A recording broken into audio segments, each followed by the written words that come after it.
Everyone, this is Kelly from The Truth and Story, and I'm doing an unboxing video, but I'm doing it a little bit differently. And I wanted to show you this space that if you follow my Instagram channel, then you probably have already seen it. But this was a space where that I use for my own personal working and things of that nature, my own readings. But I found this shelving unit that I am so massively in love with, and so I have probably able to put all of my herbs and essential oils and things of that nature onto sorry, a little wiggly there, onto the shelves, and I still have room for more, of course. And even through my friend Bart's suggestion, have put some little hooks to be able to dry some herbs. I have some mint hanging, some rosemary, some sage, and the last bundle is basil. And these are all herbs that I use as well, and have them in jars, so I'll be able to dry them and add to them. So I thought this would be a good, different place to do an unboxing of this particular deck. So I'm going to move in a little closely and closer and see how we can do this here. So you can see I have the deck kind of laid out already in a reading actually that I did, and I intend to probably keep this here. It will actually fit on the shelf sideways, but this is oh, that light up there is not going to be useful. This may or may not work. I thought it would be fun just to do something a little different. So this is a look at the Enchanted Spell Oracle, Medieval Hedge Witch Magic, say that 3 times fast, by Priestess Moon. It is actually I have it upside down. It's actually a Rockpool Publishing deck, but it's quite different than their normal decks. It's more like in a Hay House or Blue Angel style deck. And it says, use your intuition and be guided by the natural wisdom of the medieval world with these 36 unique illuminated cards and accompanying book. Brimming with botanical information, symbolic meaning, and kitchen magic, allow the divine priestess to help you create the life you want through bewitching recipes, rituals, and spells. And so it was the botanical work that, again, sorry, I do have it upside down. You can see it has a nice coral color on the inside, and it's just, it's a kind of like a Hay House box or even Blue Angel, although again it's quite small for Rockpool Publishing. And then it has this guidebook here and the cards, which we will look at. Let me close this. Take a look at the guidebook. So it is, let's see how many pages of actual text. It's 113 pages, and you actually get quite a bit of information. Has a table of contents, and I really like that the table of contents has it alphabetical by the keyword of the card, but it has the main herb. My fingernails are terrible. Oh well, we're going to persevere. That doesn't usually happen. I got too excited. But I really like how it has right away, so because sometimes I'm working with a specific herb, and then I might want to just go and pull the card that goes with it. Now there are many other herbs often in the cards, but it gives you that most important herb that is in the main herb of the card. So I liked that. So it has a introduction to the healing property of herbs and all the manuscripts that we have. It also talks about the Celtic Zodiac, because there are 13 cards and 13 priestesses representing the Celtic tree zodiac. So I'll show you those in a minute. But it follows that. And so we have that. You don't have all of the OMs. From what I'm understanding, I don't think you have all of 20 of them. But you have the 13 for the zodiac, which is nice for timing, for those kinds of things of that nature. Um, it says each card in the Enchanted Spell Oracle is unique in its guidance, and it's crafted intentionally to help you create the life that you want. The beautifully illustrated and symbolic cards are based on a particular quality, energy, or emotion, such as abundance, patience, and integrity, and are accompanied by their specific botanical reference. And so you have that, talks about the guidebook, blessing your deck, how to use the cards, you know, typical. You have a past, present, and future, and then you have a crescent moon layout here as well. And those are the two layouts that are there. And then it goes into the cards itself. It's really beautiful. The paper is sort of a cream color, and it has this beautiful color print, illuminated kind of manuscript title, the basic keywords of the cards, a color representation of the cards. And then it has about the main herb that is talked about. It has the symbolism in the card, which often tells if there are other ones. So, for example, she stands under an herb wheel of cinnamon, clove, and orange, botanicals known to symbolize prosperity. Also, if there's chakra connections, that will be noted as well. It has a section for divination, how you would read the card in divination, and then it has a spell or making of a little some type of little, you know, botanical posy or some sort. And this is a money spell. Cinnamon is a great herb to use for abundance. I use it for setting attention with abundance all of the time. And this is, I love this because it's adapted from an old book on an Irish pagan traditions. And so it talks about cutting a potato in half, putting cinnamon in it, and then placing it, burying it underneath a plant that can grow. And as the herb grows and the moon swells, so will your sense of abundance. So it has some sort of thing at the end like that you can actually do. So really beautiful layout here of this little book. I think that they did a lovely job with it. Again, apologize for that light showing there. I don't know that this is the best way to do this, but I just thought it would be fun because this deck is probably going to stay right here, is my guesstimate. Let me put this so I can zoom it in. And so my intention is that this is a deck that will stay over here in this section. But I've loved the reading so far. So for example, I drew this reading for myself today. And so I have Clarity, which I think the base is Rosemary. So if we look up Clarity, which again is easy because it is alphabetical. So if we look up Clarity here, it talks about rosemary, helping us encourage mental clarity and a sharp mind.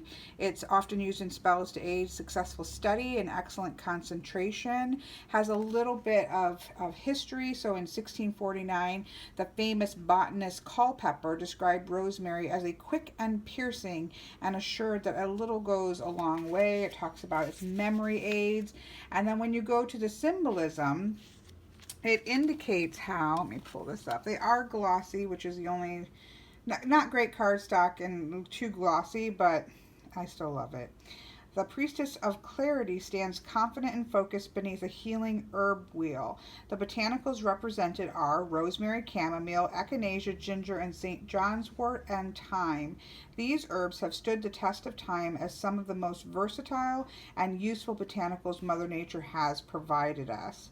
And then it talks about, it tells you what these medieval wheels are. Medieval symbols for protection against self-doubt surround the priestess, and her wings symbolize that she is a spiritual as well as an earthly being.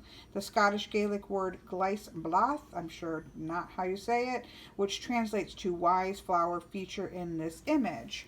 So it tells you what you're seeing here, and I really appreciate that in a deck, and especially a deck like this where there is a lot of symbols.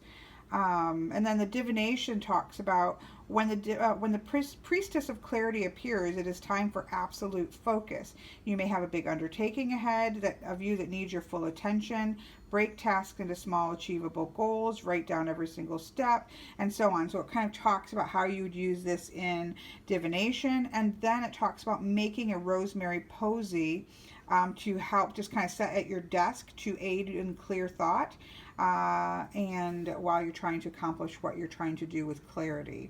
So a lot of information, and as I said, it addresses. I really like the symbolism of the card section because it really addresses what symbols are going on around. I love this. So it does, even though, you know, we often have Gaelic text here, you definitely have, unless you know Gaelic, you definitely have to look that up. But it talks about the standing stones, the sword, the eagle, the solitary eagle here, and so it talks about what's going on in the card around it very well in the deck, which is, I think, really useful. You can see that the art is very much sort of a medieval style of art, which is not surprising since it's called the Medieval Hedge Witch Magic Deck. And so not my favorite ever, and it's quite busy with a lot of symbols, but it works. This is the backing, which I quite love. Again, cardstock is okay. It's typical, I think it's typical Rockpool Publishing, which isn't bad and it isn't great. And again, quite glossy. Now, of course, it won't do it. This is natural light. There's a window over there. So it is quite glossy, which might be a good thing if it's going to be over here by on my work table. So I'm going to go ahead and split off some of the cards here and then come back and talk about the cards. Okay, so for the OMs that are involved, we do have, and the magic card, we do have some of the OMs here that relate to magic and things of that nature, and it talks about in the card. We'll talk about that in a minute, or when we go through the cards. But then there are a set of 13 that are specific OMs, the two tied to the specific tree that it's tied to in the OMs, and then it has a date range. Now, there are several date ranges to apply the Celtic Tree Oracle to, and so that can be depending on what source you use, and she does list her source in the back. I'll look in a minute. But so from December 24th to January 20th, under the birch tree, and so and they are all goddesses like this with the symbol here, the wheel behind here with the date range, the tree, and the key title, and so you have one of these for each of the 13 Celtic months. And we'll talk a little bit more. They also have keywords, so they can be used just as the regular ones as well. However, these do not, as a group, have all of so apple is missing. I'm looking at my list here. Blackthorn is missing. All of the last set, this is just my list of OMs, the whole last set is missing. So fir, firs, heather, poplar, and asper, and yew, those are not in the deck. So it is not a deck that is trying to cover all of the OMs, but it is covering that in terms of using the Celtic months. You do have that aspect of it. And again, I think it lists in the back of the book. She does a good job listing all of the books. And so it looks like she used the Druid Celtic Zodiac by M. Demure there for that. It looks like, of course, there may be other ones that she looked at as well. Again, you can find various ones associating different dates to the Celtic tree oracle. So that is part of it. I did go through and check just to make sure and see whether in one form or another all of them were there, but it's not. So you wouldn't get this deck to use just for OMs, but if you, like me, love OMs, there's my jar of babies, then this adds that layer in, which is nice if that's something that you enjoy. So I'm going to go now and put them all in order so that we can look through them. Okay, so here we are with them in order. I did think that the Egyptian, the very first card, when I first opened this up and saw Egyptian kind of imagery, I didn't feel like it really went with the medieval aspect of these cards. Certainly the idea of abundance works with this, and cinnamon is something that's been associated with abundance in Egypt since ancient Egypt times. So it certainly makes sense in terms of what she was trying to do. So this is for wealth, money, and income are some of the keywords. Again, it talks about the symbols of plenty, the gold coins, the decorative pillars suggesting luxurious surroundings, an herb wheel of cinnamon, cloves, and orange, which are other botanicals known for prosperity. So it really does go in. The red base chakra, responsible for attracting material wealth, is represented. And so it goes through and really does a good job of explaining what are all the symbols. I do think that it sometimes gets quite busy, but it does at least explain it. Here we have ambition for leadership, confidence, and motivation, and the main herb or plant or tree in this aspect would be the birch tree. Here we have beauty for inner beauty, glamour, and pride, and it's connected with the lotus, which we can see here. Again, it talks about the lotus flower, it talks about the phases of the moon, and it tells us that the word that is above her means moon in Scottish Gaelic. So really everything I feel like you need to know, it explains. We talked about clarity, and this is with rosemary and other herbs for clarity. Here we have contemplation, reflection, understanding, and life lessons. And the main herb is St. John's wort, and it talks about how it has the flowers, it has the seed pod, it has the Gaelic words solus lebar, I cannot pronounce Gaelic, which translate to the book of light. That she has here. Here we have divination, which is beautiful. And this is for guidance, meditation, and intuition. And of course, she used mugwort as the main herb, which I love. And also has a fly agaric, hazel, jasmine, oak, and willow, because these plants all help open the third eye chakra, allowing for excellent insight and awareness. And the Scottish Gaelic here means a fairy maiden. We have, of course, ash tree with enchantment. Here we have a card for energy, which is about boundaries. Now this does have the apple tree, so that, even though it doesn't have the symbol, I don't think anywhere here, of that OM, we do have the apple tree, which was one of the ones that was missing. So I love to see that, at least that was there. And the Gaelic here has brave warrior as well as apple written out here. Here we have the beautiful faith card, angelic messages, trust and surrender. And this is, okay, I had to do a work call, so my nails are different. I apologize for the shift. But here we have faith is connected with Lily. It does have her as an angel of faith. And it talks about how above her the illuminated text reads, and the angel said unto her, thou shalt give birth to the son. But it has it as in S-U-N, the sun. Here we have a card for fertility.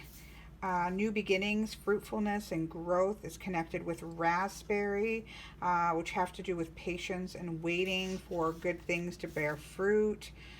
Talks about it being surrounded by raspberry, primrose, geranium, hawthorn, matsutake mushrooms, and jasmine, all known for their magical properties to support fertility.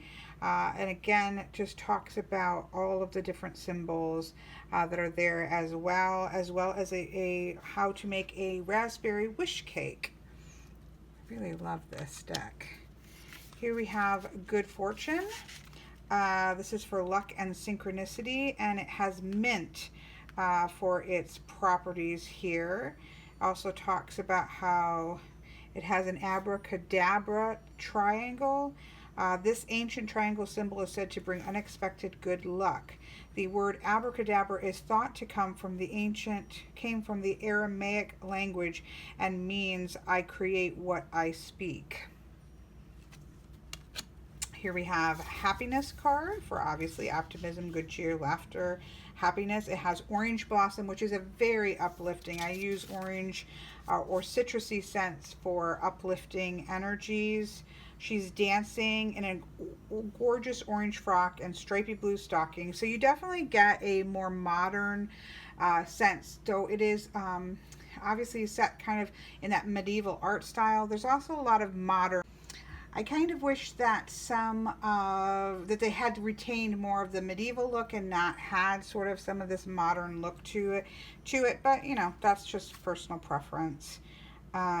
Gold surrounds her, as well as orange blossoms bursting with their delicious citrus perfume. Also talks about having the Key of Solomon, the magical figure of happiness, on here.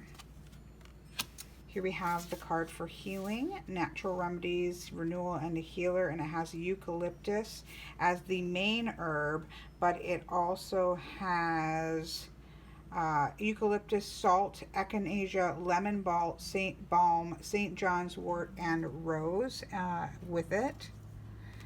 We have illumination for love, peacefulness, and safety. And the illumination text reads, I am sending you light even now. Shine on, beautiful ones, you are loved. Here we have innocence for sweet, gentle, worthy. It has the daisy plant here. The herb wheel containing daisies, violets, apples, poppies, roses, and mint circles her. Here we have inspiration, which is one of the oghams, the hawthorn. We have integrity here as well. I'm trying to get here. This has ivy, which is also one of the oghams, but it has got ivy here. Ivy, elder, holly, oak, sage, rowan, and almond blossom.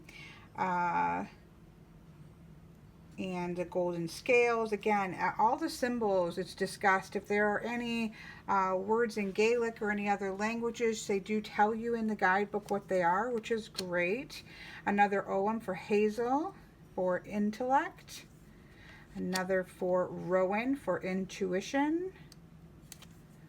We have love, which looks like a very traditional lover's card in that kind of medieval artwork.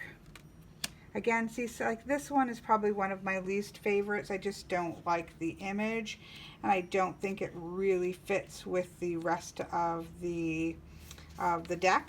But it has star anise is the herb, or spice, I should say, for wealth and good fortune and things of that nature. The priestess of luck is bursting out of a cocktail glass. Containing golden liquid infused with star anise, much as the same as the infamous green fairy, the spirit of the absinthe drink. This priestess is associated with the quicksilver element of air and the fleeting nature of luck. So there we have that. Here we have luxury, which is another ogham for vine. Magic is the one we talked about. That's beautiful. That has sort of the moon there. It has the Trisco for maiden, mother, and crone. It has the elderflower as the main plant here. And then also has sacred trees of elder, ash, ivy, oak, and willow. And then, of course, the Triskel of the Triple Goddess. Another of the images that I don't like with the kind of martini glasses, and it just seems out of place for me. Luxury, material, riches, and plenty. This is Almond Blossom. She's upside down, serene smile. Latin word for wealth, the key of Solomon, all types of things like this.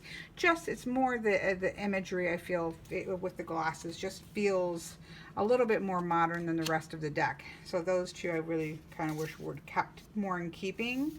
We have Patience, which is Willow. We have Prosperity here, which is Pomegranate.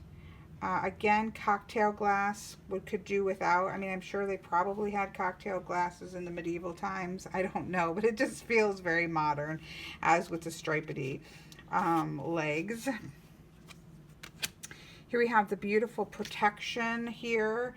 These are bay leaves, and I think the other ones that we have here are protective herbs of bay, birch, hazel, lily, lavender, and valerian. We have a Purity for Reed. Rebirth for Elder, which I think is amazing. I've worked a lot with Elder, both the Ogham and the plant. We have the card for Ritual, which is actually quite a lovely card. This is Blue Woad, is the plant. She is painted in blue woad and is about to embark on a powerful ritual of the moon. So that's really beautiful. The Scottish Gaelic means moon belly. Here we have Shine for Holly tree. We have this beautiful, this is one that I recently pulled when we started, Solitude. This is lichen that you see covering some of the ancient stones. And it talks about the sacred stone circle, the sword, the eagle, and she is a fortunate girl in Gaelic. We have the Strength card for Oak Tree, which makes sense. The Success card for Alder. So again, these are Ogham cards. Wisdom is for Ivy. And then we have the last card is the Wishes card. Wait, we should have a... Yeah, that was Wisdom. We have the Wishes card for Apple Blossom. So again, we do have Apple Blossom here, even though our apps, even though we don't have it as an Ogham.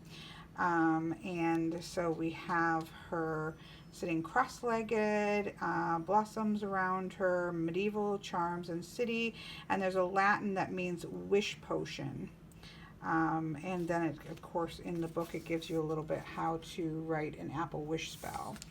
So those are the cards. I actually, again, not my favorite style of artwork, but I quite like it. Other than, again, not too thrilled with the Egyptian showing up there, although, of course, it makes sense. Just for the rest of the deck, it kind of feels different.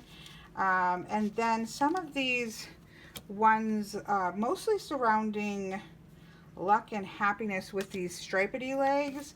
At least there are a few of them, so they tie together, I guess, and it's not just this one random one. Let me move these up. I think it was these. So at least there's 4 of them, 5 of them. So at least I guess there's more than one, so that it, kind of it fits. It goes throughout the deck rather than just having one random one. But, and she's not horrible. Like, they're not awful. They're just not my favorite in terms of, I just don't feel like these fit with the aesthetic of the rest of the deck as much as what we have here. So I think that those could have stayed a little bit more in that medieval theme. It's not enough to obviously stop me from using it, but it is something to be noted. So there we have it. I just wanted, I don't know if I can zoom. I'm on my phone. I've never recorded on my phone. I just wanted to show this, and I know this probably isn't not a way in which I will normally be starting to do these, but because I bought this, I was at Barnes and Nobles, and I saw this, and it was really purely an impulse buy because I like the idea of the botanicals. I'm starting to lose the light here. It's getting very overcast. I liked the idea of the botanicals. I thought it would be something that I could use, again, kind of keep over here in this space. So that's the only reason I'm doing it this way. So it was really an impulse buy that I'm actually quite happy with. And I really do think that a good amount of work went into the guidebook to give you, for busy cards, to give you all of the symbols, to give you herbs as well as other herbs that are great for that particular, so as prosperity. They also list some other herbs good for prosperity. So I just think they did a good job with this. And wanted to do a quick walkthrough. So I hope that you enjoyed this, and I hope that you have a wonderful day.